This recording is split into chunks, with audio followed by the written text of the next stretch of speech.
Fudo is an ugly, worthless menace who was sent to a special all-girls academy to face punishment and got treated like a peasant by all the baddies. However, after he decides to stop simping like Zenitsu and reveals his OP skills, they all become obsessed with his magnum, and he ends up clapping anyone he wants. This story starts with Fudo showing up for his first day at the academy and making his way inside while hoping to have a peaceful relationship with all the students. At the time, a masked chick named Rin has just shown up for a meeting with her fellow assassin baddies in a group called the Five Supreme Swords. While she explains that the safety of their plot cannons is at stake, Fudo has just realized that every girl in the academy has a weapon and wonders why they are all giving him the death stare. By then, Mary has just read out the 40-man brawl that got Fudo expelled from his previous school. So Rin writes out his skills to discuss strategies to make him submissive. Just then, a bear interrupts the meeting, and a psycho named Sattorii immediately tries to pet it. But Warabi refuses, saying she always leaves animals traumatized with her style of love.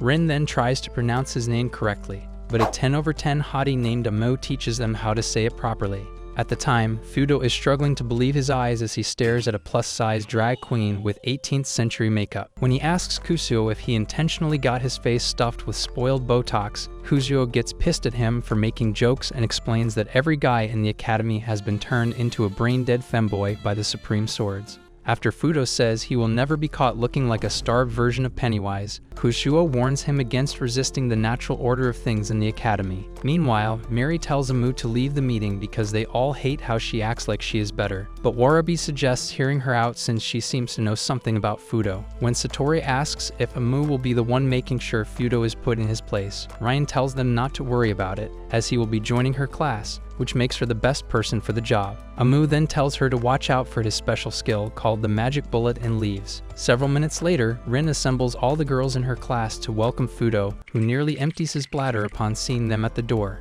Moments later, he begs to be spared as they draw their weapons at him, so Rin asks if he even knows about their rules. After he reminds them that he only just enrolled, a chick named Saki explains that Rin is the leader of the Supreme Swords. A group formed after the school went from being an all-girls institution to a mixed one.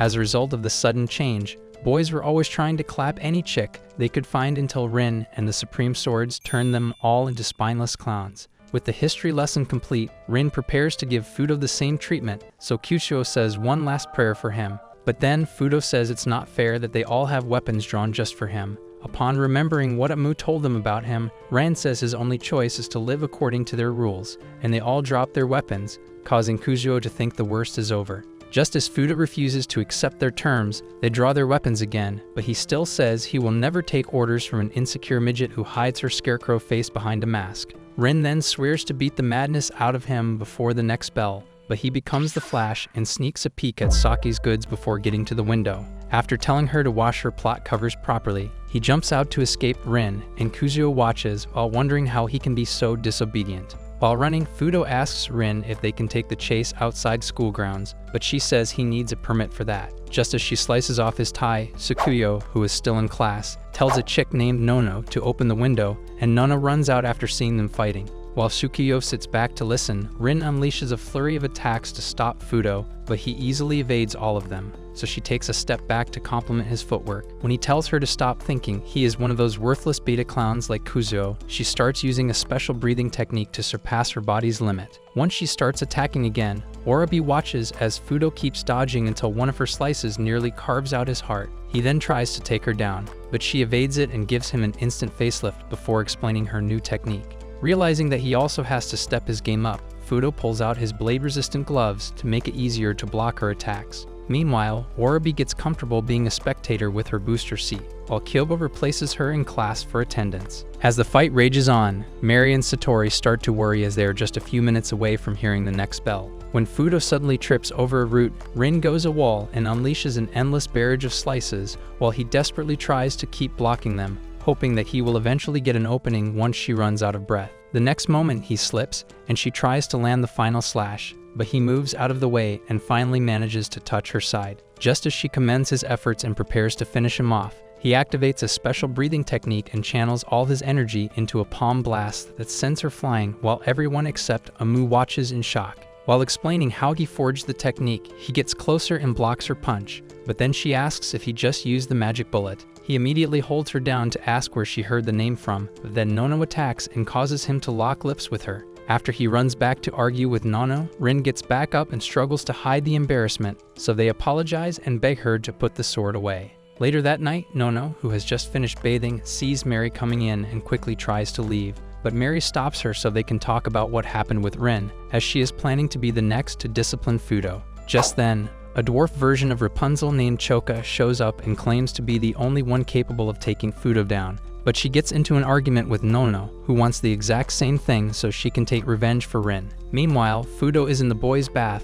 taking a look at the bruise he got from the tree, while Kujo wonders how he managed to take down the leader of the Supreme Swords before the end of the first period.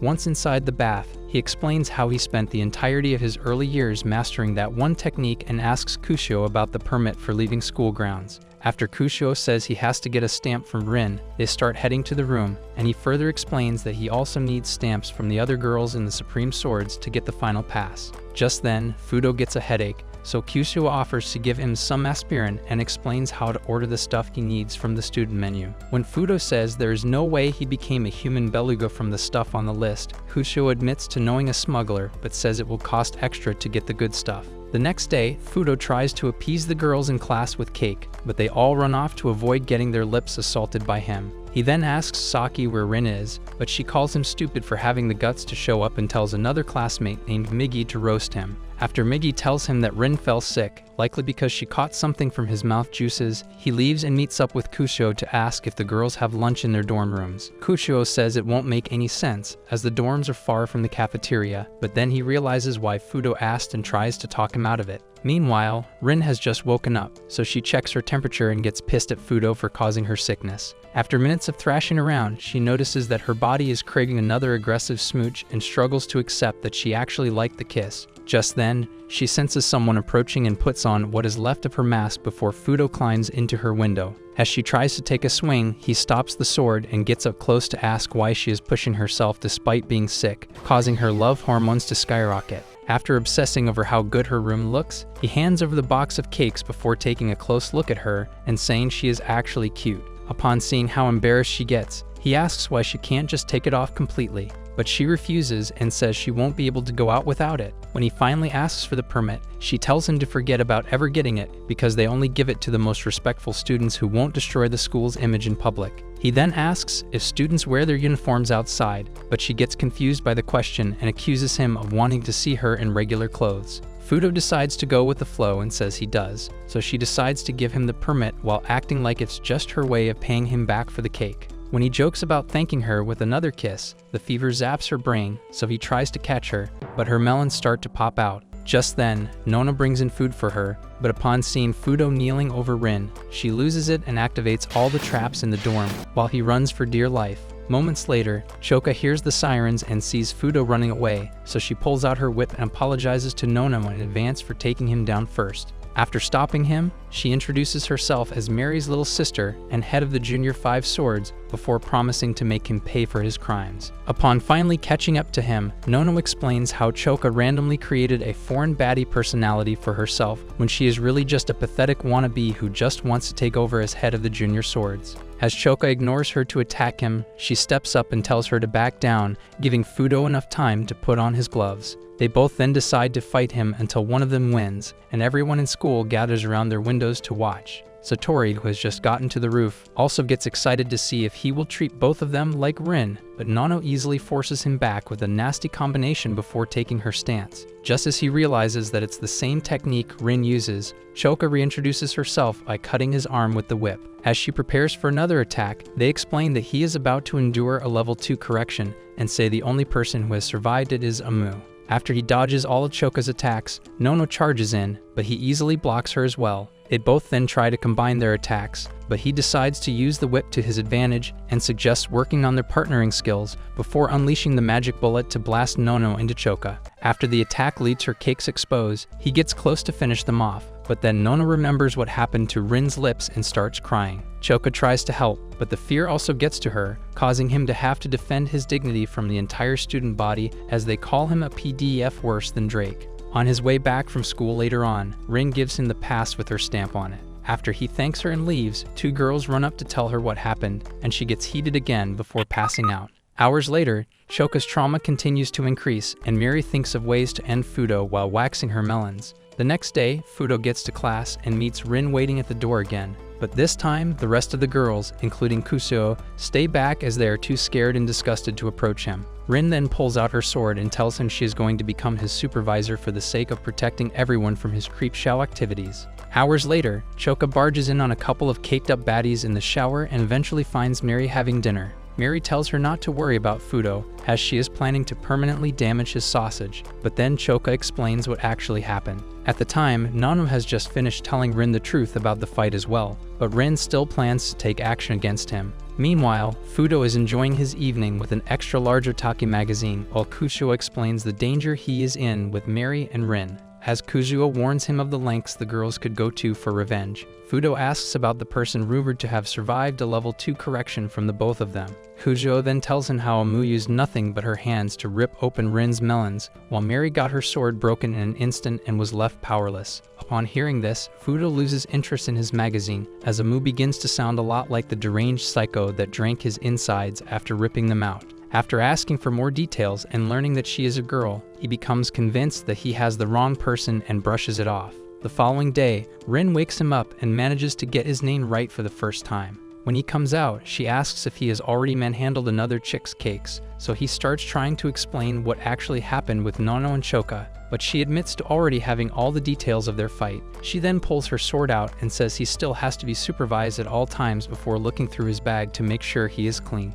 As she explains the rules of their new arrangement, Mary shows up with Choka and makes it sound like he is a depraved monster who doesn't deserve freedom. When Rin explains that it is all a misunderstanding and tells her she is going to keep him on a leash, Mary gets even more upset and starts arguing in French. So Choka reminds her to switch backs so they can all understand what she is saying. Due to having the same brain power as a baby pigeon, she struggles to change back to English and uses her language book to accuse Rin of acting like a pathetic simp because of the kiss. After Ryan tells Fudo to leave so they can have a private chat, Mary tells Choka to follow him and make sure he is warmed up to get his organs rearranged by her sword. As they both immediately start trying to decapitate each other, Choka chases Fudo across campus with a new whip technique, while hoping he won't be able to evade it. Just as he uses his belt to stop her whip, he tries to explain how strong he is, but she suddenly starts foaming at the mouth and falls unconscious before he sees that his python has been swinging in front of her. He then prays that no one else can see it while getting dressed, but then he spots Amu. At the time, Rin has just run out of breath, so Mary tells her to focus on being a little less pathetic before heading out to find Fudo. As he gets closer for a good look at Amu, he remembers how she had told him to become her subordinate after nearly sending him to the great beyond. He then tries to reach her, but when she stops him and says she needs time to get back in shape before being ready to fight him, he asks if she is the same person from that day. He also asks how she suddenly became a woman, but she calls him stupid for not realizing that she has always been one. Just as he runs in to see if it is really her, he hears Mary stuttering as his magic stick melts what is left of her brain. She then hears Choka, who is still tweaking like an overdosed coke addict, and runs over to check on her. By then, Fudo realizes that Amo has left right before Mary begins searching for the words to explain how she intends to dice his magnum and make him eat it. Meanwhile, Amo has just entered the auditorium and stares at a Buddha statue while thinking about how Fudo used high-speed punches to take out her goons that day. She was about to make the proposal when he punched her and realized that she had gotten to him first. After landing a couple more slices to drop him, she offered to spare him if he chose to become her subordinate, but he tried to land another punch, so she finished him off. She then tries to understand why she didn't use the same move when he tried to talk to her and senses her heart skipping multiple beats before smashing the statue and refusing to accept her emotions. By then, Mary and Fudo have taken their fight inside, and after he dodges most of her attacks, she finally cuts into his gloves. While Shukuyo, who is in class at the time, completely loses it and acts like a commentator, Fudo starts to struggle as Mary easily opens several holes across his body. When Rin finally makes it outside and finds Choka, she passes out before telling Rin where they are, and she ends up going the wrong way. After Fudo tries to use a faster attack and still gets another slice added to his back, Mary explains that there is nothing he can do to defeat her anymore,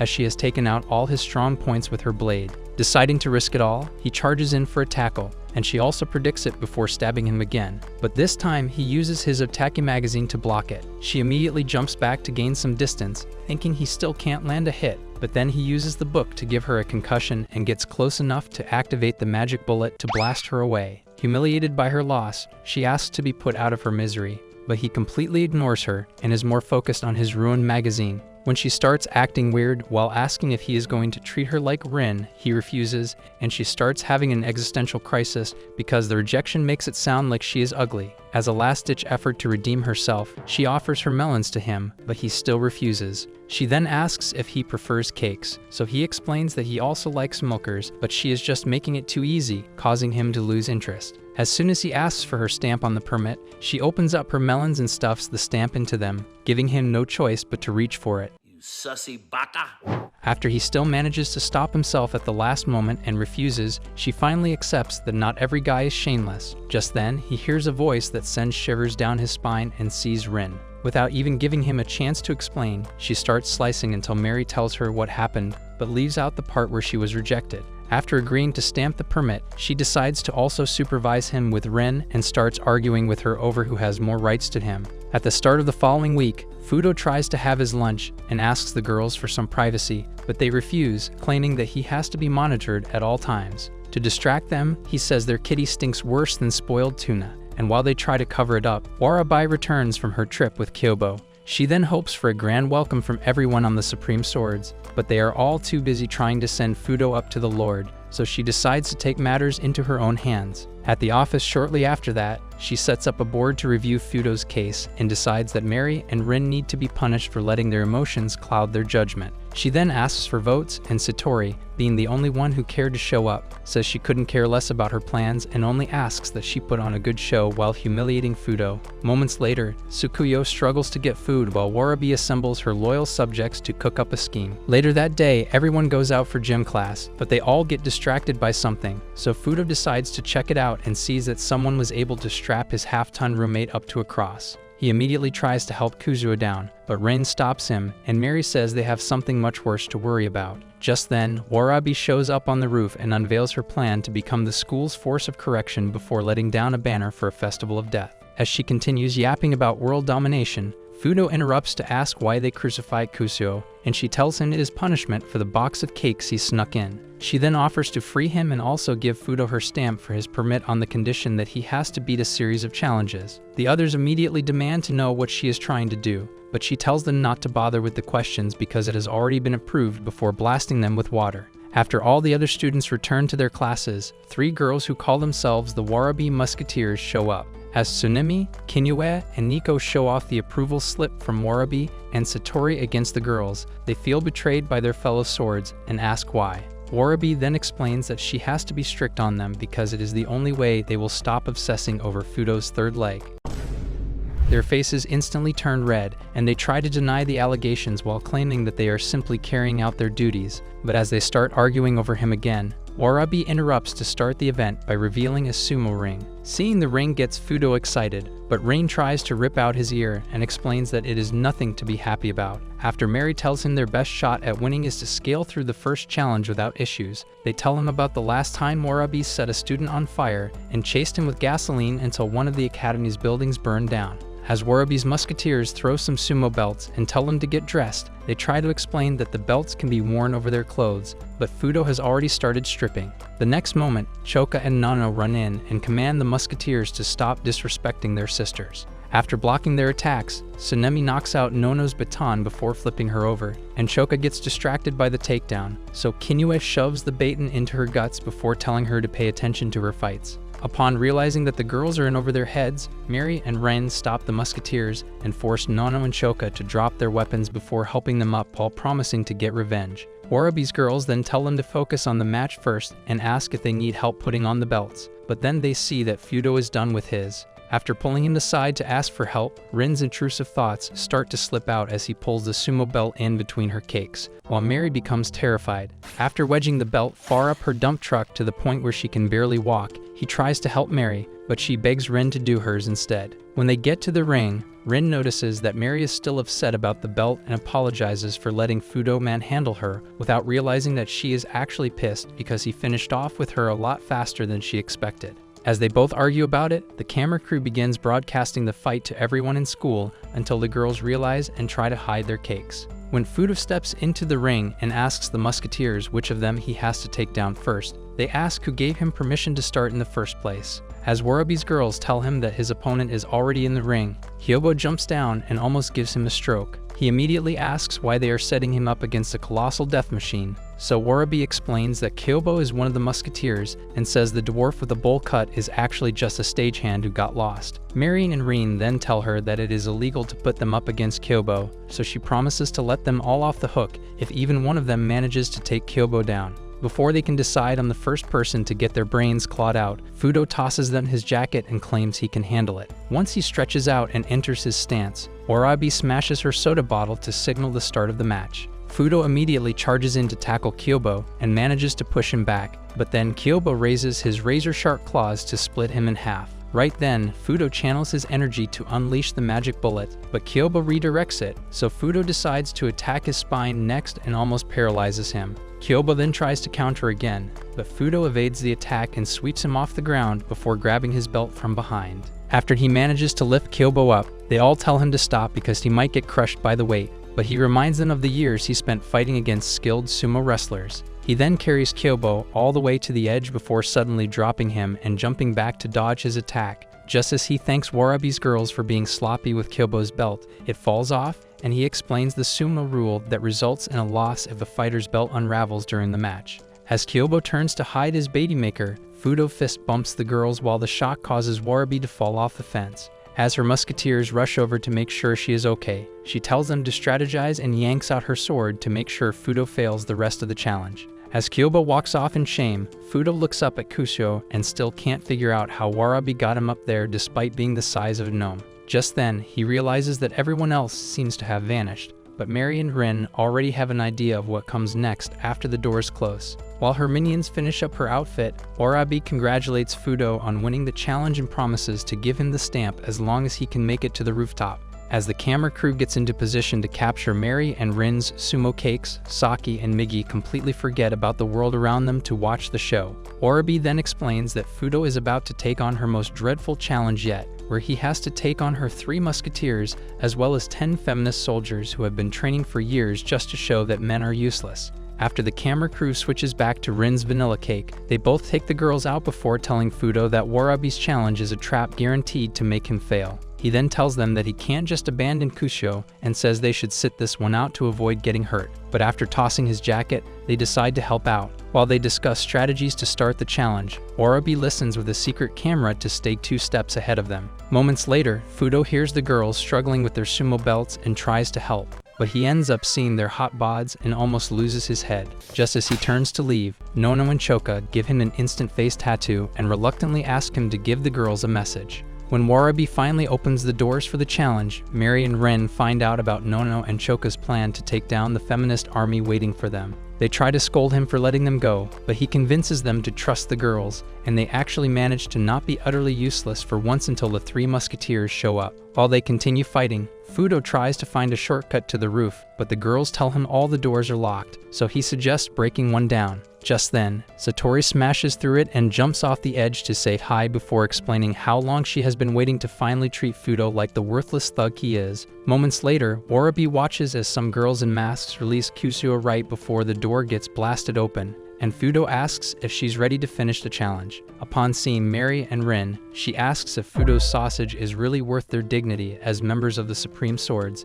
but they still claim to be doing their job as his supervisors. Stop the cap! When she asks why they keep getting into freaky situations with him, he interrupts to tell her that she'll have to wear a sumo belt and be broadcasted to the whole school after he wins. Just as they draw their swords, she swears to take them down before summoning Kyobo and drawing hers as well. Mary then hears the musketeers catching up and decides to go handle them, while Rin verbally assaults Warabi for always using Kyobo as a meat shield. After putting on his gloves, Fudo tells Rin to step aside and plans to easily dodge Kyobo's slash, but he ends up taking a jaw-shattering punch to the noggin. By then, Mary has just dropped Tsunemi, so she asks the other 2 if they still want to fight and gets excited to see how long their training can protect them.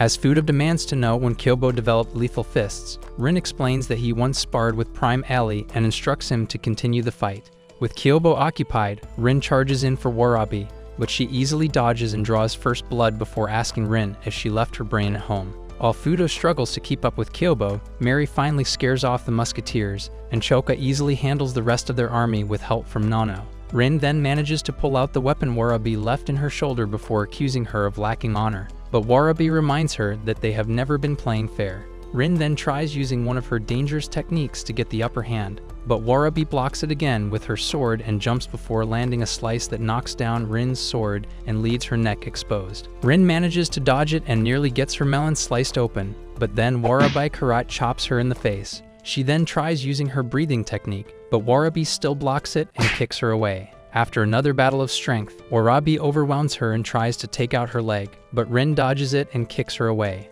While she tells Warabi not to underestimate her, Mary disarms Kinyue, and Fudo manages to dodge Kyobo's cross before using the magic bullet. Unfortunately, his hand starts losing strength from using so many bullets, so he moves back to get some space and ends up in a corner. When Mary gives Kinyu a chance to surrender, Kinyue dives for her Baitons, and Nico attacks Mary with nuts and bolts until she starts losing blood. As Warabi gets in position for an attack, Rin promises to be the one to correct her, and Warabi tells her to stop acting like chasing Fudo's sausage around campus all day is her job. Hearing that causes Rin to start shaking, but then Fudo tells her to stop overthinking and calls out to Mary to thank them both for choosing to help him. After his speech, he sees that the magic bullets are starting to affect Kyobo, so when Kyobo tries to attack, he acts like he's about to use it again, and Kyobo lowers his head to protect his guts. Using that opportunity, Fudo lands a straight punch to the snout and knocks Kyobo out cold. Meanwhile, Mary charges in to attack the musketeers and blows right past them right before they drop from her attack. After Rin charges in for another attack, Warabi counters and tries to dodge, but Rin steps in and uses her technique to knock her down. The next moment, Nono and Choka show up to help and see that they've already cleared the challenge. Fudo then asks them for help to get Warabi into the sumo belt, but after remembering how he made them bust a fat one, they think he wants to give Warabi the same treatment and chase him across the roof to punish him. The following day, Rin finally receives a new mask to hide her face, but then she remembers Fudo's compliment and stashes it away. The next moment, Nono shows up to glaze as usual, so Rin asks how she looks without a mask on, and Nono claims she is even hotter than prime Ariana Grande. Meanwhile, Mary has just decided to try on a new scent, so she also asks Choka for her opinion, and the cycle of excessive glazing continues. A little while after that, they both get to school and struggle to hide their anger upon seeing that every chick on campus now wants to clap Fudo because of his victory against Kyobo. As the obsession with Fudo's glizzy continues in class, he barely notices and tries to sleep off, but Rin uses her foot to wake him up while Mary handles the psychotic hotties trying to ride him. Hours later, the girls get fed up as they have had to deal with his sudden fame all day long, so they try to come up with a solution, but then he suddenly walks past them. Thinking he is on his way to clap one of his fans, they stop him, so he reminds them that it's still just lunchtime. As they join him for lunch moments later, he gets terrified by the bad vibes leaking out of them, so they explain how it is the only thing keeping his sausage-hungry fans at bay, just as he notices someone staring suspiciously. They distract him with their jealousy, so he tells them to relax and receives a brutal lesson on how to handle emotional women. By the end of classes, he leaves, and they wonder why he didn't notice anything different about them. After they also head out, Warabi comes out of hiding with Kyobo to discuss the sorcery Fudo is likely using to summon such diabolical RIZZ. During dinner later on, Rin and Mary continue to obsess over Fudo while Nono and Choka start to worry about them. When Mary suggests trying to discipline him again, Rin initially says no, but after giving it some thought, she agrees that it might be the only way to stop the effects of his charms. After immediately feeling the shivers, Fudo tells Kusuo not to worry, but Kusuo pays more attention to the mysterious person spying on him. Moments later, he crashes into bed and says something about feeling unusually tired before falling asleep. The next morning, he shocks the girls by getting ready on time and says it's all thanks to a good night's rest before telling Rin that her usual uniform looks better. After also telling Mary to stick to her usual perfume, he starts heading out, but they both stop him for the usual inspection and decide to postpone their plans to punish him. As Mary looks through his bag, Rin quickly pats him down, but then she finds a picture in his pocket and completely loses it. Mary also takes a look and has the exact same reaction before demanding an explanation from him. Upon seeing Sattorii practicing her cowgirl skills on his magnum, he freezes in shock and claims to have no idea how it happened. They refuse to believe him, so he takes off running to escape and eventually bumps into Kyobo. As he tries to explain the situation, Kyobo starts roaring at him, but when Mary and Rin get there, they only see Warabi and Kyobo, so they leave to continue their search for Fudo.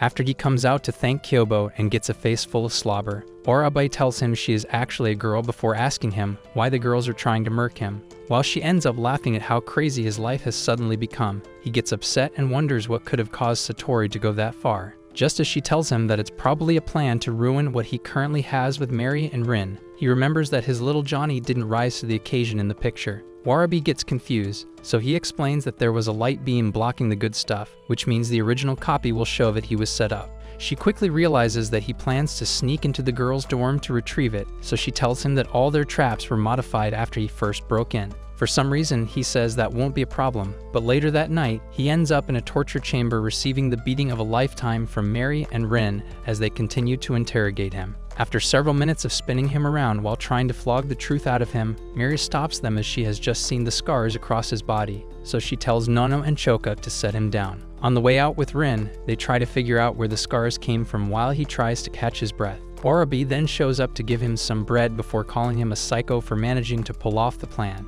Back then, he explained how he was basically going to turn himself in to gain easy access to the dorm, and she decided to help to also figure out why Sattorii would go to such lengths. While helping him back up, she asks why he is going this far for the truth, and he remembers seeing tears in Rin's eyes, but says she doesn't have to help if it's too much to handle. Just then, Kyobo pushes him back with her tongue before Warabi tells him they are both going to see it through with him. Moments later, they find Sattorii's room, and he immediately starts messing with her toothbrush, so Warabi tries to slap it into his throat while telling him to focus. After minutes of looking around and not being able to find anything, Warabi suggests ambushing her in the bath because she is probably carrying it around with her. He agrees to the plan, but then she warns him to be careful because Sattorii is on a level of psychosis that would terrify Michael Myers. As they start heading out, Fudo accidentally sets off a trap and almost loses his head, so Warabi reminds him of the new security systems. Like that isn't enough, they hear footsteps, so he hides behind Kyobo before Miji and Saki show up.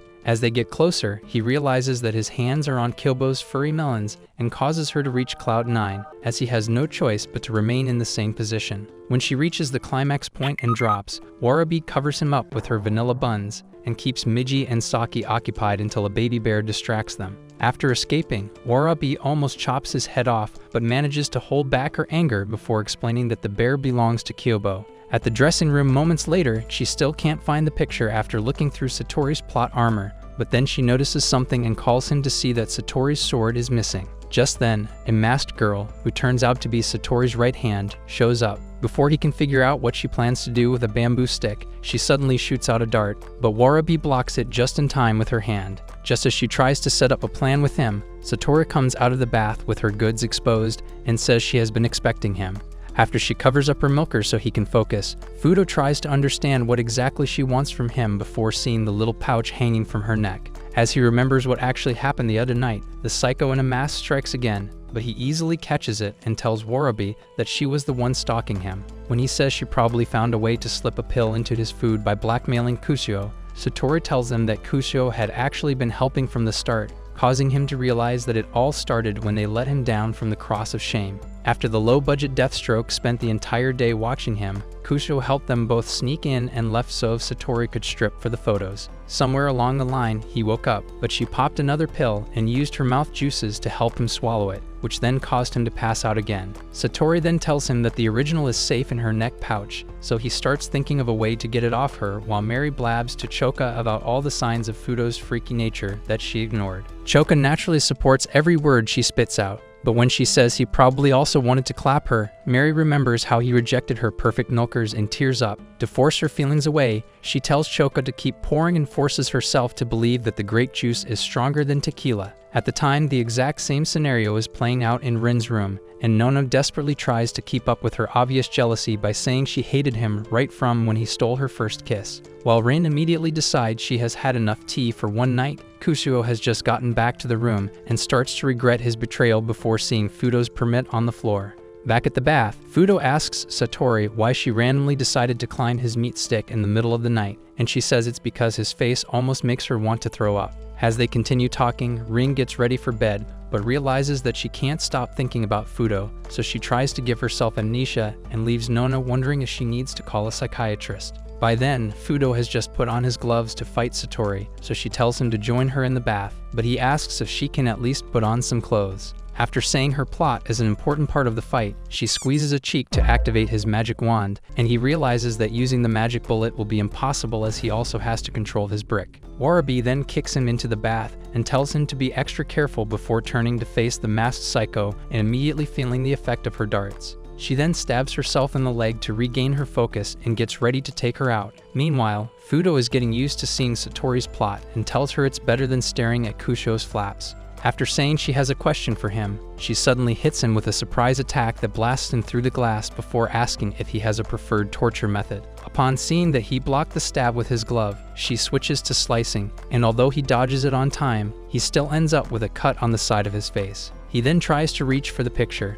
but she easily uses the sword to move his arm. As she tries to stab his belly next, he manages to swerve and ends up taking a slice through the back instead. With that, he realizes that she is too unpredictable to attack, and the fact that her plot is still a huge distraction causes him to call her a monster for going to such lengths. She then starts talking about how her parents also called her a monster many years ago and charges in. He easily blocks the attack and sees an opening to land one of his own, but then he realizes that it's a trap and dodges just in time. After taking another cut to the face as he flips, he claims to finally be able to read her moves and mentions the technique she is using, but she tells him that it's only 1 out of 10 special techniques and aims for his leg next. He still dodges the attack, so she drops in with her knees before trying out a new technique to cut him down. While he manages to escape and stops to catch his breath, Warabi continues fighting the poison to stay conscious, but then Deathstroke's wife hits her hand with the bamboo stick and her vision gets blurry again because the mouthpiece has an even stronger dose of the poison. As she cuts herself again and changes her fighting style to get the win, Fudo fails to dodge another slice to the back, but then he realizes that Sattorii has been using a special technique that combines multiple top-level styles into one, and she gives him credit for finally figuring it out. Just then, her expression changes and she asks if he knows how to play a game called Word Chain. By then, Warabi starts getting close to her breaking point and decides to go all out, but after multiple pathetic attacks, she loses her grip on her sword and leaves herself completely open to one more Deathstroke. Meanwhile, Sattorii slowly gets closer to Fudo until her sword reaches the point where it's one move away, and when he grabs it, she unleashes a new technique to move it away before cutting into his arm. She then explains that she can merge different styles into a random technique he won't be able to predict and starts attacking. As he struggles to keep up with the attacks and calls her a monster again, her attacks get sloppy, and he suddenly remembers how his magnum affected the girls before. To test it out, he lures her into the washroom and drops the clothes to reveal his not-so-little friend. She responds by promising to chop it off, but as she attacks, he easily blocks them and explains that no chick has ever been able to think straight after seeing his huge rod. At the time, Warabi, who has just gotten a hold of the bamboo stick, uses a judo move to drop the masked girl. She then tries using her darts, but Warabi easily knocks them out before telling her the poison has worn off. Around the same time, Tsukuyo heads to the bath, but then she gets stopped by the dorm's caretaker, who tells her that Sattorii is using it. After reminding her she has super hearing, Tsukuyo decides to use her eyes for once. Meanwhile, Warabi has just finished beating the masked girl to a pulp and decides to finally take off the mask. But then she sees something totally unexpected. By then, Fudo has just defeated Sattorii, but she reminds him that she still has the photo and threatens to destroy it by dropping it into the pool. After she asks if he has another plan to stop her, he then takes off his glove and slaps her into the water. She gets surprised and asks if a thug like him is upset because of a possible expulsion, but he claims to have already accepted that, so she asks why he tried to slap her teeth out. He tries to contain the anger, but it overwhelms him, so he says she has to pay for making Rin cry. After falling back into the water, she claims to be fascinated by human thought, and he tells her to stop acting like she isn't human and offers a hand. When he says there is no way she is the psycho she tries so hard to be, she breaks character and buries her face in the water to hide it. After a dream where Sattorii gives him the Gok 9000, Fudo wakes up to her standing over him and Kyobo soaking him in slob. Sattorii then tells him they are at the infirmary, and he realizes that his dingleberries are still out, so she tells him where his clothes are. After she also tells him that Warabi is in another bed sleeping, he asks her how he got here. Earlier on, when he stretched out his hand in the bath, she reluctantly tried to take it, but then she heard footsteps and pulled him in before pressing his face into her milkers and telling him to be quiet. The three musketeers had just entered the dressing room, and while two of them checked on Warabi, Tsunemi decided to unmask Deathstroke's wife. Unfortunately, she still had enough strength left to stop her, so Tsunemi knocked her out right before Tsukuyo showed up with Eva. She thought they were responsible for what happened until Shukuyo said they were innocent and told her to check on Warabi. After she took a closer look and learned that it was poison, Shukuyo told her to get Warabi treated, so she made the musketeers carry them to the infirmary. After they left, Shukuyo went into the bath and told Sattorii to stop hiding Fudo, but she acted like she barely even knew who he was. Not ready to get herself wet because of him, Shukuyo decided to let it slide and explained what happened with Warabi and the masked girl. She then told Sattorii to meet her by the fountain for a chat, and when Sattorii asked why she couldn't say what she wanted at the time, she said it had to be discussed away from the freaky thug hiding in her milkers. After she left, Fudo sucked in all the air around them before saying she had almost ended his life with her melons. As he left the bath, she told him to be grateful because Shukuyo could have easily chopped him to bits if she wanted to. He then tried to leave, but his body suddenly reminded him of all the pain it had endured during the fight and forced his brain to go into hibernation. Meanwhile, Rin's attempt to fall asleep by counting sheep fails because of Fudo's face, so she decides to go see him in the punishment room. As she tiptoes across the hallway moments later, she runs into Mary and almost loses bladder control before they both act like they were heading to the cafeteria. To back up the lie, they end up sipping tea together and come up with random conversations while waiting to see when the other will get tired and head back inside. Just then, Choka and Nana show up and almost expose them before taking a seat to wait. After they both suggest going back to their rooms to sleep, the girls claim to still be thirsty and decide to win by having a drink off. Just a few minutes later, they get to the point where a single sip could make their bellies implode, and the girls get fed up with their games. But then Sattorii shows up to tell them where Fudo is. They initially feel relieved, but then they remember that she isn't supposed to know where he is and ask, so she tells them he attacked her. Moments later, Sattorii explains that she has made it look like she and Warabi took him away from the punishment room and had a duel to decide who gets to finish him off. While he puts his shirt back on, she reminds him of her ruptured eardrum, and he apologizes, but then she tells him to get ready for Rin and Mary before wishing him luck as she leaves. The next moment, Rin shows up at the door, and he thinks his days are numbered, but upon getting close to him, she bows and starts apologizing. Before he can say it is okay, she raises her head and sees his magnum still swinging in the wind and almost loses control, but a special breathing technique helps her regulate her demons. Meanwhile, Sattorii has just heard something outside the dorm and finds Kujo hiding with a mask that he stole from a regular-sized person. Back in the infirmary, Rin finishes her apology and gives Fudo permission to do whatever he wants, so he tells her to close her eyes. She expects to get kissed again and prepares herself, but then he yanks off her mask and tells her to keep her hands behind her back. He gets shocked by the fact that it upsets her, and she says she would rather show him her cakes instead, so he asks for the story behind her addiction to the mask. She then explains how her mum started calling her ugly right after her dad dumped her for some random chick. Because Rin looked a lot like her dad, she made her wear the mask and would always call her ugly as a way of taking out her frustrations. While she explains that the mask is what keeps her insecurities at bay, Warabi struggles to hold in her pee as she doesn't want to ruin their moment. After Ryan tells him about how the compliment he gave her the other day makes it a bit easier to not have the mask on, he gives it back to her and tells her to destroy it when she gets to the point where it no longer affects her. He then turns his back to her and reveals that he is actually an orphan. After getting dumped by his real parents after birth, he was taken in by an old psycho that put him through constant abuse under the guise of training. As he explains the details of his brutal upbringing, Warabi reaches her breaking point and can't stop thinking of water, so Kyobo slips her a bucket. Fudo's story causes Sattorii to cry, so he starts cheering her up right before Mary comes in to apologize. Instead of asking for his forgiveness like a normal person, she drops her shirt and tells him to do whatever he wants. But he turns her down, so she asks if it is because he already did it with Rin. By sunrise, he gets back to the dorm and falls into his bed while Kujo starts trying to talk to him. When he asks if he hates him for drugging him, Fudo says he knows he did it to protect the rest of the boys and still accepts him as a friend. Kujo then tells him to check his pillow, and he sees the permit with Sattorii's stamp on it, which makes him forget about everything he has gone through. After having a dream about the day Amu nearly ended him for rejecting her proposal, Fudo wakes up and tries to reach his alarm. Meanwhile, one of the underclass girls who usually takes Amu's plate goes up to her room and sees that she is missing.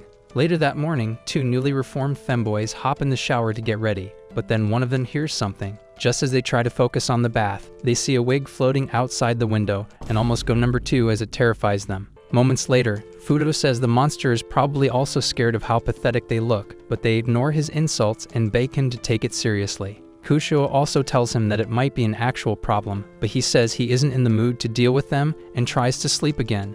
Unfortunately, Rin shows up and starts calling out to him, but before he leaves, Kusuo calls him back to give him the permit and asks why he is acting weird. The femboys get shocked to see that he has almost all the stamps, but after he leaves, Kusuo tells them that he will have to do a lot more than wave his sausage around for the last one. At the time, Tsukuyo has just told Yukino about Amu's sudden disappearance and her weird diet over the last few days, so she calls the staff to cancel classes for the day. Meanwhile, Sattorii is up on the roof again, skipping with excitement while staring at the picture she took with Fudo before a certain someone shows up. Outside the boys' dorm, Fudo asks Rin why Mary didn't show up, and she tells him there's a lot going on at the girls' dorm. At the time, Warabi is looking for Duomo, Kyobo's baby, with help from the Three Musketeers. After not being able to find any trace of him throughout the dorm, she explains that if Sattorii finds him first, she will likely cuddle him to death. While they discuss new places to search, Fudo and Ryan start heading to school, but when Rin bumps into Mary, she asks them for help to find Choka's wig.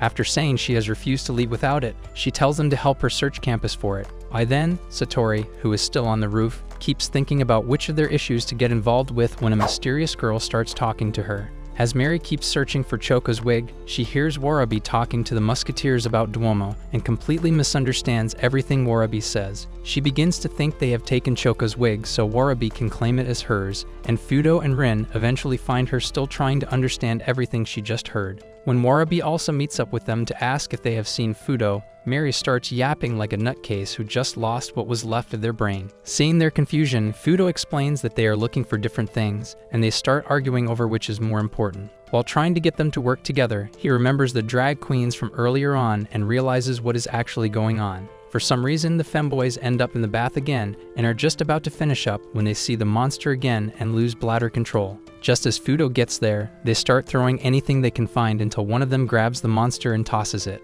Luckily, it turns out to be Duomo wearing Choka's wig, so he takes it back with Rin and Mary. Just then, Nono comes out with a basic-looking midget who is actually Choka without the wig, and she immediately asks for it before seeing that Duomo has completely ruined it. After Ryan tells her to forget about cleaning it up so they can get to classes on time, Nono reminds her that classes are called off for the day. Mary then tells them about Amu's disappearance, and Fudo starts wondering if she is the same Amu that took him down.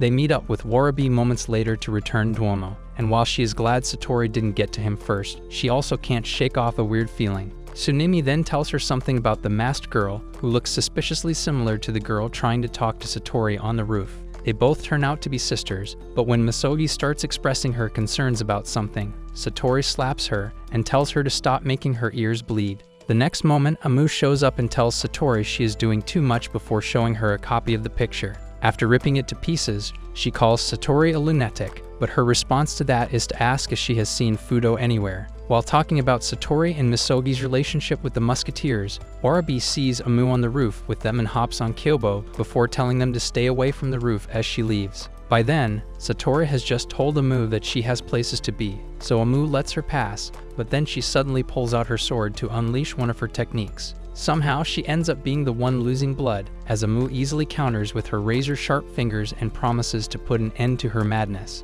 As she tries to finish her off, Misagi shoots her with the dart, but she catches it with her fingers. As she then tries to tell her something, Sattorii gets closer for another attack, and Warabi keeps running towards them with Kyobo, while hoping she can make it in time. By then, Misagi has just been laid out while Amu gets ready to put Sattorii into permanent sleep. After Misagi jumps in to take the hit, Amu tastes her blood and realizes that they are actually sisters. Years ago, when Sattorii was still the popular sister, Misagi randomly decided to throw her off the edge and busted up her face before stealing her name and identity. Before succumbing to her wounds, Sattorii tells Misagi she will always love her, and that causes Misagi to cry as her humanity finally returns. As she starts screaming, Amu lands the final strike to shut her up right before Warabi arrives with Kyobo. After asking Amo for a quick sparring session, she gets ready to take on the feared Empress, and Kyobo also gets into her boxer stance. They then combine their attacks to take her down, but end up in excruciating pain, as Amu somehow manages to land deadly hits while barely having a scratch on her body.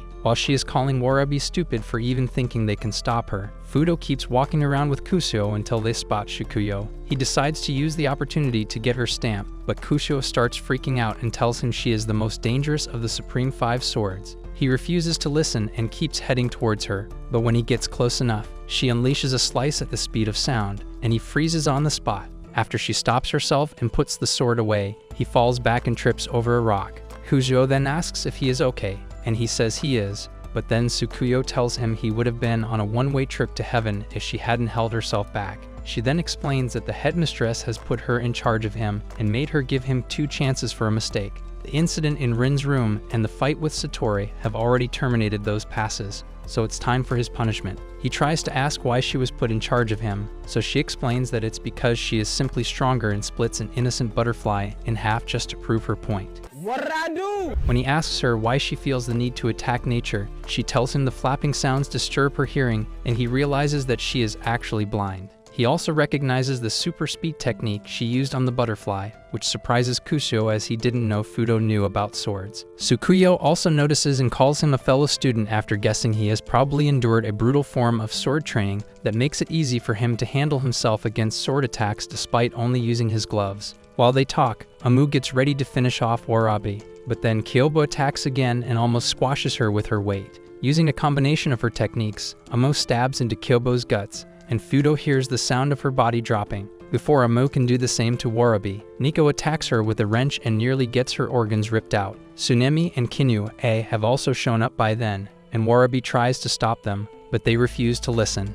As Tsukuyo tries to explain how she knows Fudo's technique, he gets distracted by the sounds from the roof, so she tells him it's Amu. She then explains that Amu has attacked anyone she could find since the first day she transferred in, but also keeps talking about Fudo and his magic bullet. She then asks about his relationship with the other girls before realizing that he has already left and scaring Kusuo off with her aura. While he runs up the stairs and keeps thinking about Amu, she has just finished beating up Kinue and Tsunami. Warabi tries to beg on their behalf, but then Amu takes out her eyes and says she doesn't deserve to see if can't handle a real fight. The others hear their screams and start running toward the roof, so Amu leaves. By the time Fudo gets there, he sees what's left of the musketeers and Warabi before remembering something similar from the past and loses it. He then grabs Warabi and tells her not to worry before trying to call for help, only to see the headmistress right behind him. By then, Amu is outside with Tsukuyo and asks if she enjoyed the show before telling her to continue minding her business and walking off.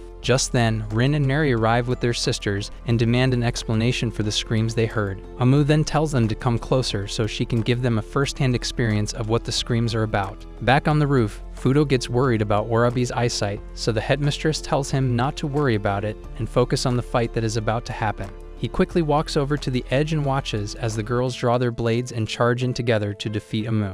After easily dropping them with her razor-sharp fingers, they struggle to get back on their feet, so she then tells them how she transformed her entire body into a weapon before showing them the true form of her technique. When she then turns to face Nono and Choka, Rin and Mary tell them to run, but as always they get ready to disgrace themselves for the sake of being good juniors. Just then, Tsukuyo interrupts them to ask Nono if they are friends. Nono takes a second to think about it, but after seeing Tsukuyo's 5-foot blade, she easily remembers that they have always been besties. Tsukuyo then tells Amu to back off because the girls are now under her protection, and Amu gets shocked because she didn't expect to be fighting her as well. Due to also being excited to see who is stronger, she agreed to the fight, but then Tsukuyo starts ranting about how she has figured out the truth of her technique. When Amu gets tired of her yapping, she charges in and lands a double slice that leaves everyone shocked, but then they notice Tsukuyo bleeding as well and realize that she took most of the damage. The fact that her sword broke off so easily also shocks Amu, so she asks if she is just too poor to afford a good one. After smashing it, Amu charges in, and Tsukuyo gets ready to counter, but then Fudo pulls her back so he can handle Amu, who suddenly starts going off the rails. As her screams of anger reach every corner of the academy, Fudo charges in for a deadly punch to shut her up. Sometime in the past, when they were still at the old school, Fudo saved a weak classmate from bullies on his very first day and saw Amu watching him from inside the building. He then met up with her and initially thought she was a tomboy, so he asked if she wanted a kiss, and she dared him to try getting close. After telling her to correct the position of her hat, he snuck up for the kiss but decided to be civilized as they had only just met. Despite that, she found him amusing and offered to be his friend, and he also accepted as he could tell that she wasn't the average student. Later that day, he met up with the pathetic weakling he saved earlier, and he offered to show him around school as a way of saying thanks. Just then, Amu showed up with the exact same idea, but after Fudo said they would meet up again later and tried to leave with the simp, Amu took him out in an instant and warned Fudo against hanging with weaklings. Now Fudo uses all that pent-up anger to land a brutal cross on Amu, but she also stabs into his guts and pushes him back. The girls get scared as they think he has just been defeated, but he gets back up and shows her the book he had prepared just for her attack because he learned his lesson after their first fight. Before they continue the fight, Tsukuyo interrupts and demands to know if he pulled her away to save her so they could become friends. After saying that he has more important things to worry about than being friends with a fun-sized assassin, he explains that she was merely in the way. Amu then uses that opportunity to point out how he has easily built up a friendship with almost every baddie on campus and reminds him that they were also friends once. But he takes a quick look around to see the damage she has caused and says he has never hated her as much before. Upon hearing that, Amu gets heartbroken and promises to send him up to the Lord. So he gets himself ready with the gloves while thinking of a way to defeat her. Rin then tries to say something to him, but she starts overthinking and can't get the words out before she and Mary see the scars from Tsukuyo's attack and realize that Amu isn't completely invincible. When Ryan tells Fudo to give the next attack everything he has, he gets into a special stance, and Amu gets tired of waiting, so she charges in. She immediately prepares to counter his attack, but he dodges the counter and tries to use the magic bullet. After she escapes it, he jumps back to avoid any surprises and decides to try again. This time, she activates a deadly skill, so he jumps back and almost gets his guts ripped open in the process. As she gets into position to attack, he tries using the sneak attack and takes an elbow to the belly. She immediately grabs his jacket for a finishing blow, but he takes it off and swerves out of the way. She then uses the jacket to block his vision, but he hears Tsukuyo's voice and jumps toward it right before Amu uses a kick to rip the jacket in half. Once he feels the end of Tsukuyo's sword, he asks if she is actually on his side, and she tells Rin and Mary to stop moving. She then explains that she is simply repaying the favor and tells him to stop letting his fears affect his judgment during the fight. After she suggests taking the hit from Amu, he asks if she has lost another one of her senses, so she whispers an explanation that sounds a little more sensible to him. He then gets back up and promises to take Amu down as revenge for what she has done to the girls before taking off his tie and thinking back on all the abuse he received from his foster dad. With the new memories he has created with the girls giving him hope, he gets ready to risk it all. Meanwhile, Amu's steel heart shatters as she watches him side with them instead of her. After thinking about how dark her life has been without him and the pain she felt after he rejected her, she decides that the best course of action is to send him to the afterlife so no one else can have him. On the day Fudo rejected Mary's melons and got her stamp, Amu had been watching the whole thing and struggled to accept how easily he was settling in with everyone else. She ended up taking her anger out on the Buddha statue again before having a full therapy session with herself about Fudo and her love for him until she decided that living without him was a pointless existence. After he tosses his tie, his perfectly chiseled abs cause her brain to short-circuit, so he reminds her of all her promises to murk him and tells her to remain focused before charging in at lightning speed.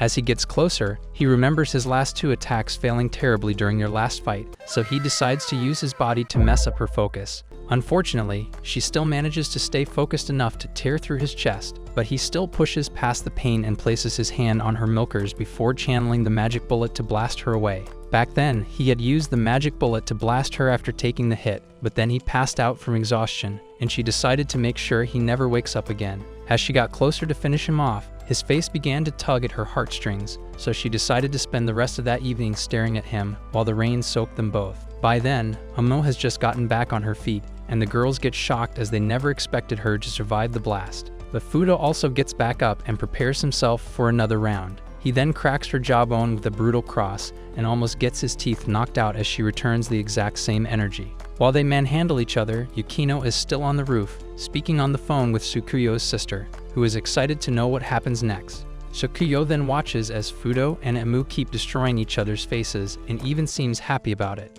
After one of his punches temporarily shuts off her brain, she reboots in an instant and excitedly charges in for a nasty combo that leaves him suspended in the air. Just then, Rin calls out to him, so he snaps out of it and gets position for his magic bullet. Just as he blows up Amu's guts, he realizes that she has also stabbed her nails into his and suddenly stops seeing clearly. Before he hits the ground, she grabs him and turns the fight into a romantic discussion about their toxic way of showing each other love. She then decides to give him the upper hand after reminiscing on their past and feeling unworthy of the victory. He tries asking if they can stop, but she tells him to stop acting like a spineless coward and finish what he started so she can finally have closure and deal with the feelings she has been struggling with. He also gets a quick flashback and decides to do things his way, which ends with her being unable to get back up after he gives her a taste of his true power. Just then, Fudo finally comes out of hiding, and they all think it's over, but then Fudo suddenly feels a blade on his neck before Shikuyo asks for a duel with him. She then starts talking about how he is still a novice in his own technique and says she will become his new teacher, which leaves them all in shock. After saying he now has 3 chances to make a mistake, he tries to reject her, so she presses the sword closer to his neck before showing off her stamp to tempt him. Rin and Mary already know how he feels about blackmail, but before he can reject the offer, Sattorii's masked girls show up to deal with Amu. When he tries to stop them, Shikuyo holds him back, but before their batons can reach Amu's body, Yukino tosses them away. She then tells them all to head back inside before telling Fudo he has been expelled. Later that night, he gets wrapped up like a mummy and tells Kujo that he has accepted his fate. Kujo then reminds him of all he has gone through to get the stamps on his permit before leaving him so he can have some time to think about it. Days later, Warabi gets a pic of Kyobo, who has made a full recovery, and is talking about it with the musketeers when Fudo shows up to check on her. After he tells her about the expulsion, she tries to stop him, but her injuries hold her back, and he wishes her luck before leaving. Sattorii has also just regained consciousness in her room when he gets there and asks if she can at least look at him one last time. She then makes a creepy face to hide her sadness, but he says he has seen worse and makes her laugh. When she asks if they can have another bathroom duel, he decides to pass on it and says goodbye before bumping into Misogi at the door. After he leaves, she mixes up their names while trying to call Sattorii, who then tells her she can call her whatever she wants as she is done pretending. At the time, Rin and Mary are at Yukino's office, trying to convince her to call off Fudo's expulsion, but after they give their reasons why he is innocent, she tells them the expulsion has already been finalized. Fudo then runs into Shikuyo, who is waiting by the fountain to ask about her offer to teach him. After he reminds her of the expulsion, she tells him that Amo has already gone to the airport to leave the city. He immediately tries to run out, but she stops him to ask if he has all the stamps on the permit, and he tells her it doesn't matter anymore. Shortly after that, Amu is about to board the plane, but then he shows up, and she asks why he came. He says he wants to know why she is leaving and blames her for making him take Shikuyo's offer to get her stamp. He then asks if she wants to elope with him, but she refuses, saying she likes to play by her own rules. She also has something she wants him to tell the girls back at the academy, and gets closer before pulling him by the tie for a kiss. The next moment, she pushes him to the ground to assert dominance and tells him to tell them he belongs to her alone. He gets confused and asks for an explanation, so she finally tells him about the feeling she has been keeping to herself before turning to leave. After getting back with the bus later on, he meets Rin, who starts acting like she didn't get dressed just for him. She then asks if the talk with Amu was worth it and reminds him of the deadly skills she used to almost rip his heart out. After deciding to keep the kiss to himself, he starts talking about how they will probably never see each other again because of the expulsion. The next moment, Mary shows up and calls Rin a backstabber for running ahead of her to talk to him first. She then says there is good news about his expulsion and explains that Yukino suddenly said she was joking after refusing to cancel the expulsion, which means he is still a student of the academy. In exchange, she made them agree to permanently watch over him, so on the way back, Rin stops them and pulls out her sword before standing in front of him and listing out the rules she gave him on his first day. Like the first time, he refuses to accept her terms and tells them to meet him back at school, but this time, they decide not to chop his head off. When he gets to school, he meets them all waiting to welcome him back and tells the girls he is glad that Choka fixed her wig before walking in with a smile to continue traumatizing them. While Amu finally goes to see a psychiatrist to treat her issues, will Fudo successfully build his harem of OP baddies, or does he have to battle more psychotic chicks while clapping the girls? That is it for this video. Leave a thumbs up if you liked it and subscribe to the channel for similar content. And as always, thanks for watching.